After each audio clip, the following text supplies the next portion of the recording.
प्रभूचा गौरव असो आत्ता आणि सदा सर्वदा. आत्ता आणि सदा सर्वदा प्रभूचा गौरव असो.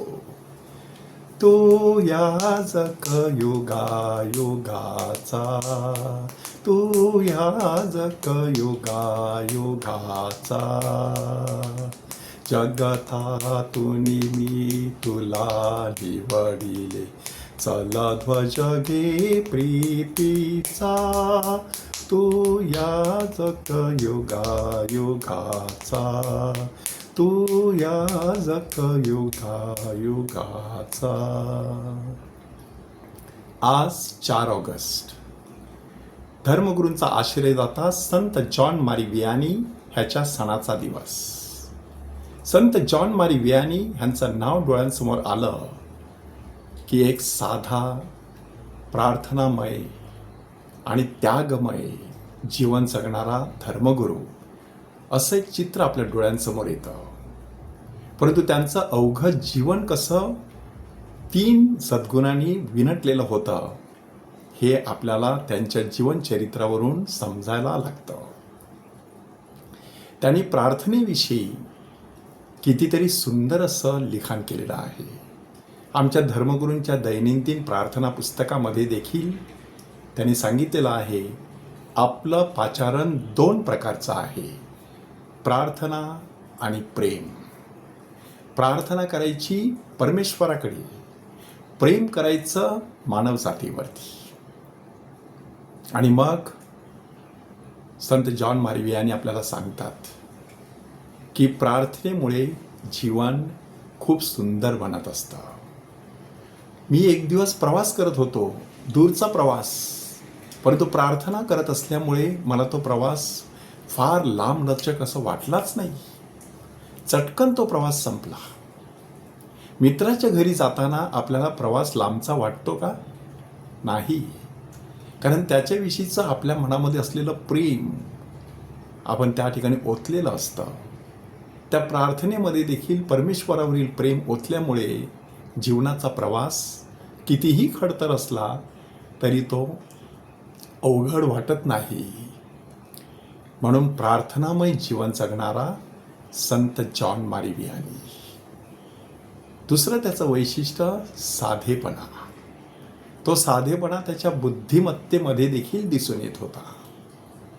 शाळेमध्ये त्याने काय दिवे लावले असतील आपल्याला ठाऊक नाही, परंतु सेमिनरीमध्ये दाखल झाल्यानंतर देखील कितीतरी वेळेला परीक्षेमध्ये अपयशी ठरलेला हा ब्रदर, परंतु त्याची एकंदरीत पाळकीय जिद्द आणि तळमळ, त्याचं पावित्र्य आणि प्रार्थनामय जीवन, त्याचं निखळ असं प्रेम ह्याने प्रभावित झालेले प्राध्यापक त्याला धर्मगुरू पदाची दीक्षा देतात. आणि ती दीक्षा घेतल्यानंतर अतिशय कठीण अशा फ्रान्समधील आर्स नावाच्या गावी त्याची नेमणूक करतात. आणि तिथे पोहोचल्यानंतर कितीतरी वर्षे तेथील लोकांचंच नव्हे तर आजूबाजूच्या कितीतरी लोकांचं जीवन उजळून निघेल अशा प्रकारचं त्यागमय साधं जीवन जगायला सुरुवात करतात.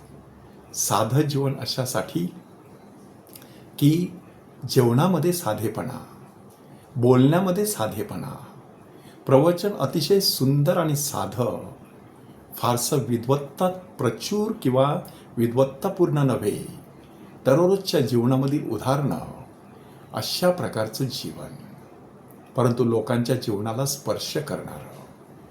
आपले लोक नाच गाण्यामध्ये दंग आहेत, त्यांचं परिवर्तन व्हावं म्हणून तासन तास गुडघ्यांवरती प्रार्थना करीत त्यागमय जीवन जगणारा धर्मगुरू.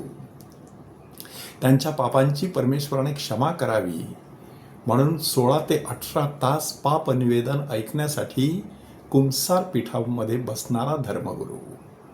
अशा प्रकारे धर्मगुरूंचा आश्रयदाता संत जॉन मारी वियानी काय म्हणतो बघा, की धर्मगुरुपद हे प्रभू येशू ख्रिस्ताच्या अतिपवित्र हृदयातील प्रेमाचं प्रतिबिंब आहे. येशूच्या अतिपवित्र हृदयातील प्रेमाचं प्रतिबिंब म्हणजे हृदय ओतून आपल्या लोकांवरती प्रेम करतो तोच धर्मगुरू. फादर थॉमस लोपिस माझ्यासोबत आहेत. त्यांनी कितीतरी वेळेला म्हटलेले एक वाक्य माझ्या काळजात मी कोरून ठेवलेलं आहे. ते म्हणतात, ज्याला धर्मगुरू व्हायचं आहे, ज्याला प्रमुख धर्मगुरू व्हायचं आहे, त्याच्याकडे आईचं हृदय असणं गरजेचं आहे. आणि खरंच कधीही कोणत्याही वेळेला कशासाठीही व्यक्ती आमच्याकडे येऊ शकते. आईचं हृदय नसेल तर केवळ बुद्धीच्या पातळीवरती अकलेचे तारे तोडण्याची आम्ही शक्यता आहे. अशा वेळेला संत जॉन मारी वियानी यांची आध्यात्मिकता डोळ्यांसमोर ठेवूया. प्रभू येशू ख्रिस्ताला अर्पण केल्याशिवाय जे आपण करतो ते सर्व व्यर्थ जातं, एवढा साधा सुद्धा मंत्र त्याने दिला. संत जॉन बाप्तिस्ताचा शिरच्छेद झालेला तो सुद्धा सोहळेबाजीच्या वातावरणात. म्हणून त्यांनी संत जॉन बॅप्टिस्टच्या नावाने हॉल बांधला आणि लोकांना सांगितलं, सोहळेबाजी थांबली नाही तर तुम्ही तुमचं शिर गमवाल. किती साधी सुधी उदाहरणं, परंतु अजरामर झालेली. सर्व धर्मगुरूंसाठी आज प्रार्थना करूया. विशेष करून ज्या धर्मगुरूंनी आपल्याला बाप्तिस्मा दिला, प्रथम ख्रिस्त शरीर साक्रामेंट दिलं, दृढीकरणासाठी तयारी केली, आपली कन्फेशन्स ऐकली, विवाहितांचं लग्न लावलं, मृतांसाठी अंत्यविधी साजरा केला, पवित्र मिस्सा बलीमधून मार्गदर्शन केलं, शैक्षणिक, आरोग्य, सामाजिक, सांस्कृतिक क्षेत्रामध्ये मोलाचं असं योगदान केलं, अशा धर्मगुरूंची आठवण करण्याचा, त्यांच्यासाठी प्रार्थना करण्याचा दिवस. हे संत जॉन मारी वियानी आम्हासाठी विनंती कर.